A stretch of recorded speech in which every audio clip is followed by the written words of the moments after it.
cette idée, qui paraît simple, d'ouvrir la petite ceinture, en fait, elle est très très compliquée.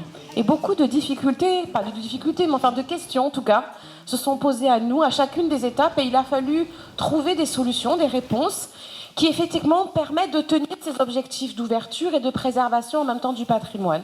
C'est plutôt l'idée de sentier ferroviaire, qui est une forme d'appellation qui essaye de relier la notion de promenade avec celle du maintien de cette infrastructure ferroviaire, mais néanmoins d'essayer de garantir un taux supérieur à 50% d'espace accessible à tout public, avec les conditions qui sont celles de l'accessibilité aux personnes en situation de handicap. Sur la question de la sécurité et de la tranquillité, je suis persuadée que le jour où cet espace-là fonctionnera comme un espace vert, c'est-à-dire avec des horaires d'ouverture et de fermeture, avec des surveillances, avec des aménagements qui sont sécurisés, avec des limites qui sont bien claires et bien nettes, et avec un public qui va représenter l'ensemble de la population, on améliorera la tranquillité et la sécurité des riverains. Parce que c'est ce qu'on voit partout où on le fait. Alors oui, il y a un sujet, quelle va être la fréquentation ? Oui, j'espère qu'on arrivera à la réguler.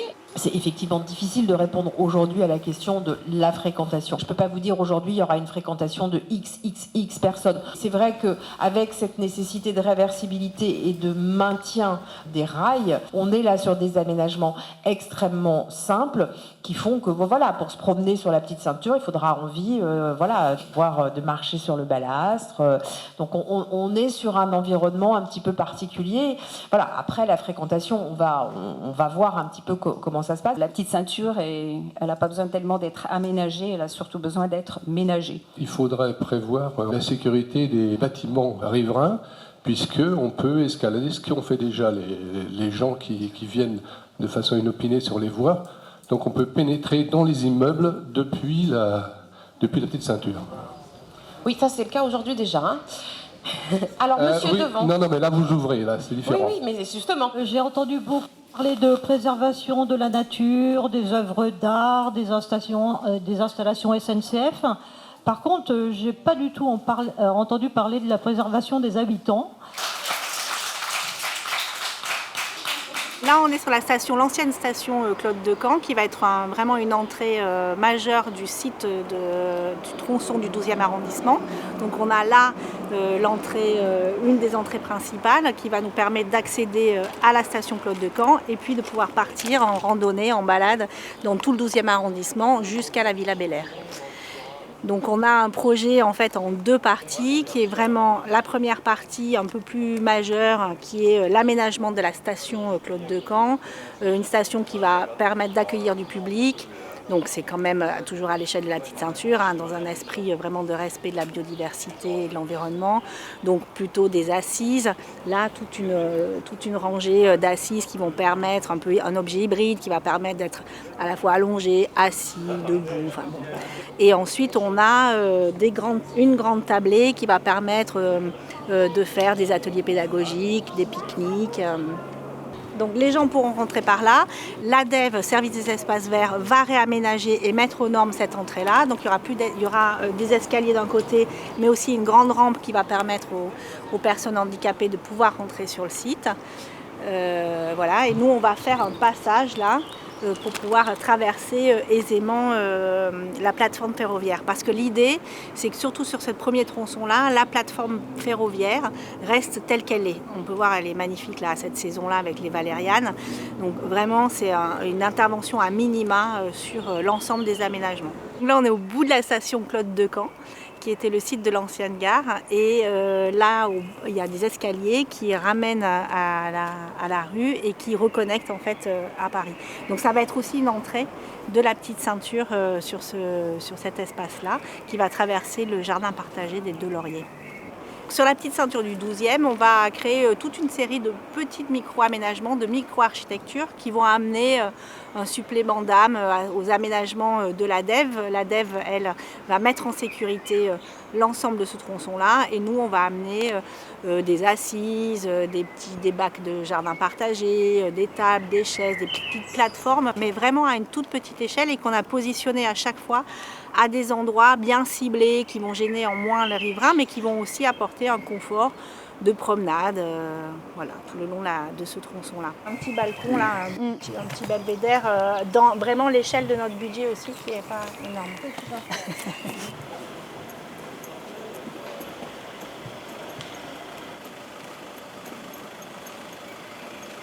Depuis l'entrée Villa du Bel-Air jusqu'à la porte de Charenton, il y aura 1,7 km de parcours.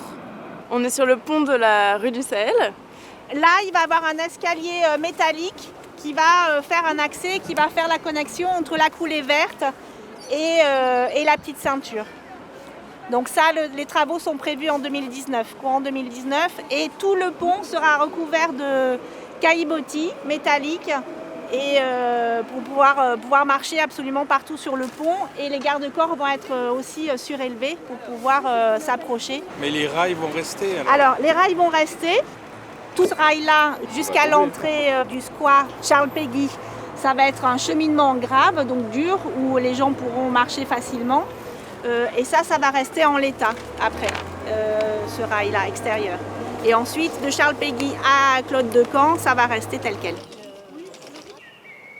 Notre mission, elle a consisté en récolter la parole des habitants sur les aménagements pour pouvoir faire une programmation de ces usages, de ces aménagements concertés, pour qu'elle soit le plus en adéquation avec ce que les habitants souhaitent sur cet aménagement-là.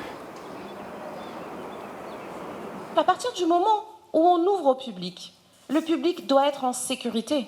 Parce que sinon, c'est notre responsabilité qui est engagée. Donc oui, nous mettrons des garde-corps. Déjà, on aura une limitation physique de l'accès aux immeubles qui sont mitoyens de la petite ceinture. Mais il y a peut-être aussi d'autres sujets qu'il faut qu'on examine avec précision. Et je comprends que certains ont des questions très précises et c'est légitime.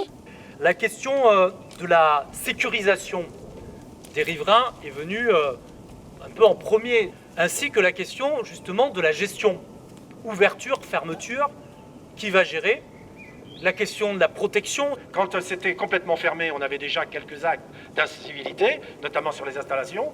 Maintenant, avec la publicité qui a été faite autour de l'ouverture, les gens ils s'imaginent que toute la petite ceinture est ouverte à tous les vents.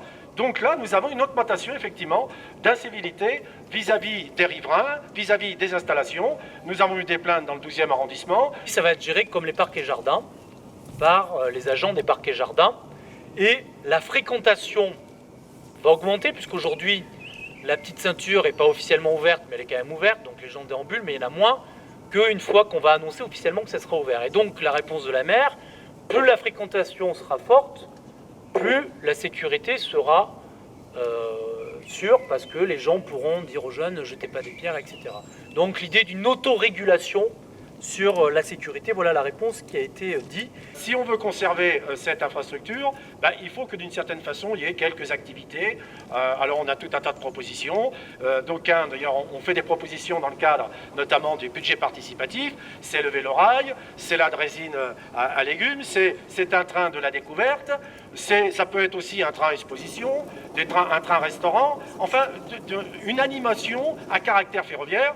Quand on parle d'activité ferroviaire, il ne s'agit pas de mettre des trains lourds, des trains de 750 mètres ou 1000 mètres, des trains frais. Il ne s'agit pas de ça du tout. D'ailleurs, de ce point de vue, nous avons aujourd'hui, en matière technologique, des trains qui sont souples, non bruyants, bien sûr économes en énergie. Nous avons des trains sur pneus, sur nylon. Enfin bref, nous avons tout un tas de matériel qui pourrait très bien rendre des services en termes de transport. Il est essentiel de conserver du foncier ferroviaire pour être en mesure de répondre aux défis auxquels nous serons confrontés demain en matière d'enjeux écologiques.